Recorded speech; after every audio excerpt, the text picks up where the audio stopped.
So you've heard it before. Okay, don't go out with your hair like that. Or your hair is very silky, nice. You shouldn't have a problem with styling your hair. Or the ultimate one, you would be much prettier if you just did something with your hair. So let's talk about it.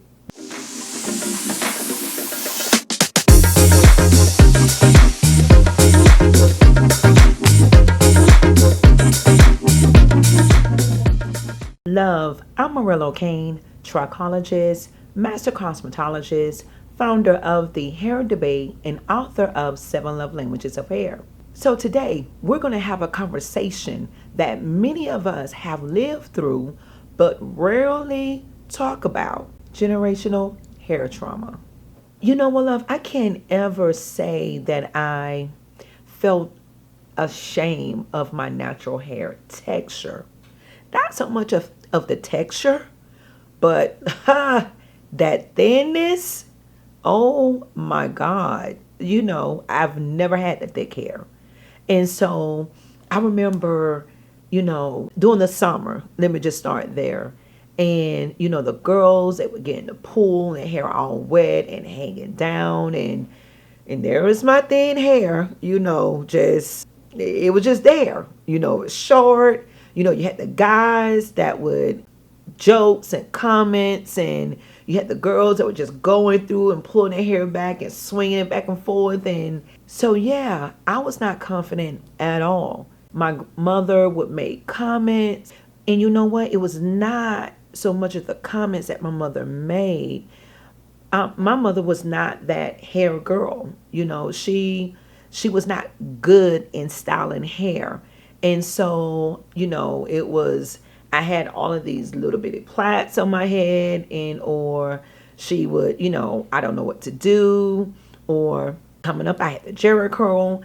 And so, but outside of that, when things started transitioning from the Jerry curl world to the relaxer world, I was lost.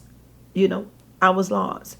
And so I had family that joked around about my hair being too short, the bald-headed comments and jokes. And so I was not confident about my hair whatsoever.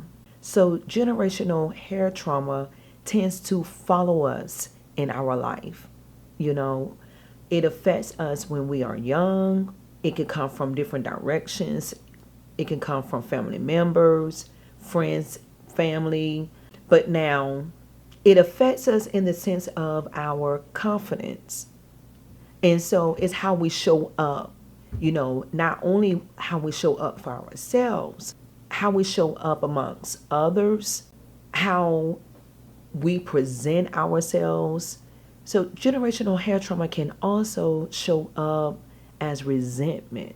You have the cousin that was always told that she was pretty, that how beautiful her hair was, how gorgeous. And you heard all of those type of adjectives. But then when it came to you, it was, there's a sigh. What are we going to do, about your hair? It's going to take so long. I don't have time. And when you hear all of those sighs and, the looks. Now, it's that part, love. The looks. When you see the looks on the face and you like, so it's like, okay, I don't even want to have my hair done. And I'm okay with going out like this. But then it's like, what, you going to go out like that?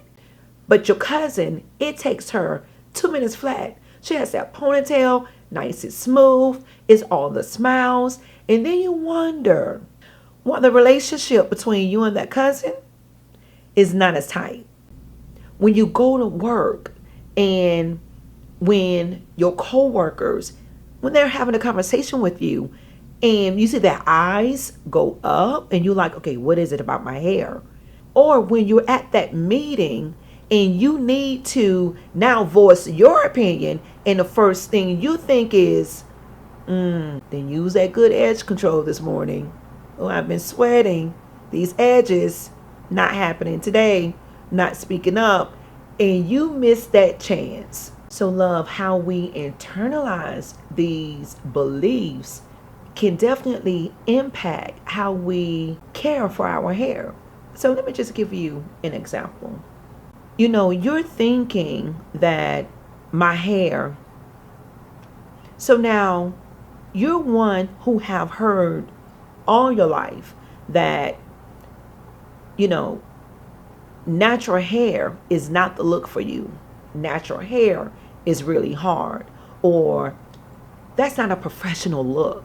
When you've heard these things all of your life, and so now you're that adult, and it's like, okay, I know what's best for my hair, and what my hair love language is would be much more effective if I was natural. But now I don't like wearing my hair natural. So I'm going to the salon and I'm having my hair pressed. But the individual who's servicing me is not an expert when it comes to natural hair. She's not an expert in knowing the feel and touch and what the hair needs. So yeah, you're going to get your silk press. But now here's the thing. Oh, it's raining this weekend, the entire weekend. So guess what? Oh, I'm shutting it down. My girlfriend wanted me to go out, but no love. Not this weekend. It's a 90% chance every day this weekend. Oh, my boo. Oh, no, we're not. We booed up at home. We're not going out. So, no, can't get caught up in the rain at all. I have a meeting come Monday, and this press has to stay. So, love, I get it. But now, can you understand how internalizing this can definitely affect you? Okay, you're natural. So your hair is healthy because you're natural. You don't have to do much. You don't, you get your braids in, no leave-in, no moisturizing, no moisturizer on your braids whatsoever. It's in a protective style. I don't have to do a thing to it. No hair health, no loving on the hair whatsoever, because I have this protective style. My hair is natural. And then there you are. The porosity is thrown off. It's not absorbing anything at this point. So now it's brittle. Now it's breaking. So it's the cycle, love. Let's get out of the cycle. So not using those moisturizing products that your hair needs, and it's drying out, it's breaking. Now it's affecting your scalp health. What are you doing about it? Okay? The hair is breaking, it's falling out, you're combing it, you see it, you're seeing it in the comb on your hands, you're brushing it off your tops. Okay, what is happening now? It's affecting you. Emotionally, it's affecting you. You're looking in the mirror, you're seeing those broken strands as you are combing through it, as you're running your fingers through it. Even the thought of seeing all of that hair in that comb or that brush, it does something to you. And in fact, that's the emotional trauma we're talking about. We definitely want to address that. It's just that serious. It's just that real. So, love, I get it. It's not about being lazy. It's just being tired. Tired of over manipulating, because we got to have it. It has to be perfect. If it's not perfect, then it's not kept. I'm not showing up. I'm not sharp. It's all of that, love. I know you're tired of chasing approval, of trying to fit in this mold, because it is difficult.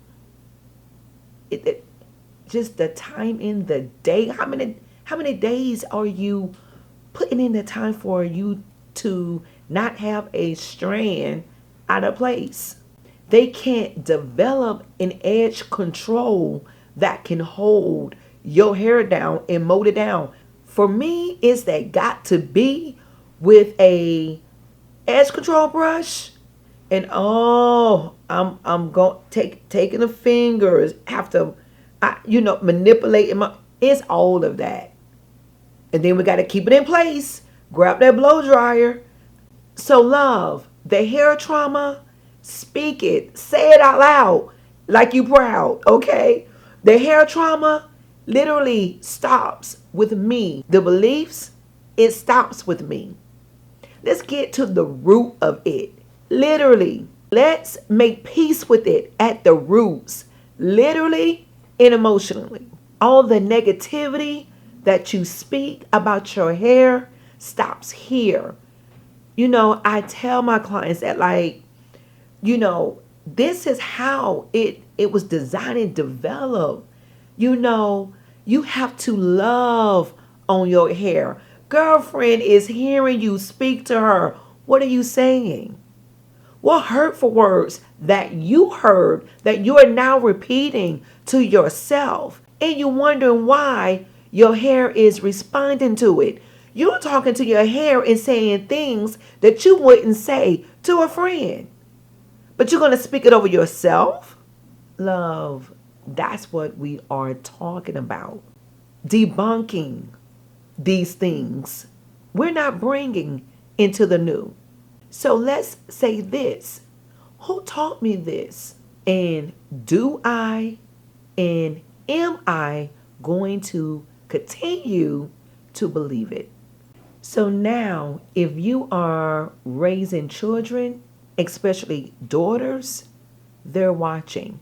So as I am talking to you, I'm checking myself as well. Because I have a daughter now that is 18, but we had our hair battles. And let me say, being a professional where healthy hair is my passion, her hair is absolutely gorgeous and thick, but she's not that natural girl. And that was and still is our struggle. And so, can you imagine how I feel now when she says, I have an appointment with this professional, and the professional is not me? I had to check myself and how I felt. Because again, I traumatized my daughter with the size, because you've gone far too long without caring for your hair, and I'm not happy with the condition that it's in. But know that they're paying attention. Or now that my daughter love wearing the extensions and wigs, and I'm like, my hair is thin, so I feel that I have an excuse. But your hair is mad thick. It's good. I wish I had it. But now you wanted to cover it up. And I remember when I was doing my interview and we were recording with the Hair Debate show, and Dr. Donna Uriel said to me, as I was complaining about my daughter not wanting to wear her natural hair, and she said to me, well, mama needs to start wearing hers, and maybe she would be encouraged to wear hers. And I was like, for real? You would say that to me? But then I had to eat it. I had to own it.